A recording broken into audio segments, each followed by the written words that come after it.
আসসালামু আলাইকুম। আপনারা সবাই কেমন আছেন? আশা করি আপনারা সবাই খুব ভালো আছেন। আল্লাহর রহমতে আমিও খুব ভালো আছি। আমি আজকে আপনাদের সাথে শেয়ার করব খুব সহজে ঘরে থাকা সামান্য উপাদান দিয়ে মজাদার পাস্তা রান্না করা যায়। পাস্তা রান্না করার জন্য আমার যে যে উপকরণগুলো আজকে আমি ব্যবহার করব সেগুলো হলো 1 কাপ পাস্তা, এক মাঝারি সাইজের একটা টমেটো কুচি, এখানে আমি নিয়েছি রসুন কুচি, কাঁচামরিচ কুচি, পেঁয়াজ কুচি, একটা ডিম আর হট টমেটো সস। আর আমি এখানে একটু সয়া সস ব্যবহার করব। আপনারা অপশনাল, এটা ইচ্ছা করলে ব্যবহার করতেও পারেন, না করতেও পারেন, এটা কোনো সমস্যা নেই।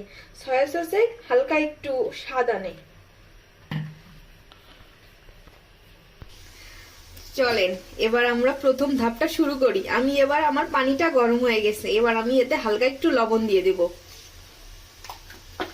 লবণটা দিয়ে দিব, তারপরে হালকা একটু তেল দিব। তেলটা দিলে কি হয়, পাস্তাটা একটার সাথে একটা লাগে না। দেখেন আমার পানিটা গরম হয়ে গেছে, এবার আমি পাস্তাগুলো দিয়ে দিব, দিয়ে নেড়ে দিব। আমি 10 মিনিট মতো জাল করে নিব। 10 মিনিট পরে পাস্তাটা সিদ্ধ হয়ে যাবে। আমার পাস্তাগুলো 10 মিনিটের মধ্যে সিদ্ধ হয়ে গেছে। এবার আমি পাস্তাগুলো একটা বাটিতে পানি ঝরিয়ে নামিয়ে নিব।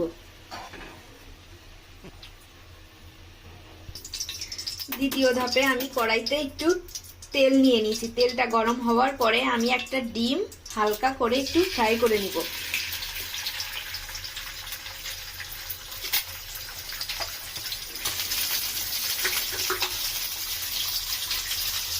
ডিমটা আমি একটু নরম থাকা অবস্থায় এরকম নেড়ে চেড়ে দিব।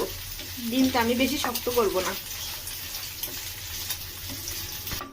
আমি ডিমটা উঠিয়ে নিয়েছি। এ পর্যায়ে আমি কড়াইতে বাটার নিয়ে নিচ্ছি। আপনারা চাইলে এখানে বাটারের পরিবর্তে সয়াবিন তেল বা সরিষার তেল ব্যবহার করতে পারেন, কোনো সমস্যা নাই।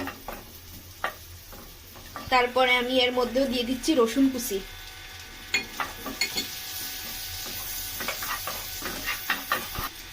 তারপর আমি এর ভিতরে দিয়ে দিচ্ছি পেঁয়াজ কুচি। আমার পেঁয়াজটা হালকা ব্রাউন কালার হয়ে গেছে। এই পর্যায়ে আমি দিয়ে দিচ্ছি এখানে 2-4টা কাঁচামরিচ কুচি। তারপরে আমি এখানে দিচ্ছি মাঝারি সাইজের একটা টমেটো কুচি, দিয়ে আমি ভালোভাবে এটাকে নেড়ে চেড়ে দিব। তারপরে আমি এখানে হালকা একটু সয়া সস ব্যবহার করব। এ পর্যায়ে আমি এখানে হট টমেটো সসটা ব্যবহার করব। আপনারা অবশ্যই টমেটো সসটা ব্যবহার করবেন, কারণ এটা একটা এক্সট্রা স্বাদ আসে সুন্দর। তারপর আমি এখানে হালকা একটু লবণ ব্যবহার করব। লবণটা আপনারা আপনাদের স্বাদ মতো ব্যবহার করবেন। এ পর্যায়ে আমি পাস্তাগুলো ঢেলে দিব।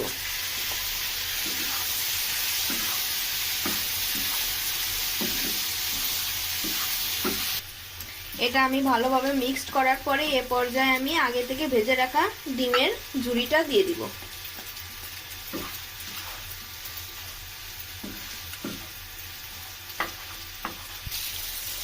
এ পর্যায়ে আমার রান্নাটা প্রায় শেষ। আমি ডিমের ঝুড়িটা দেওয়ার পরে 4-5 মিনিট একটু নাড়াচাড়া করছি। এবার আমি একটা বাটিতে নামিয়ে নিব।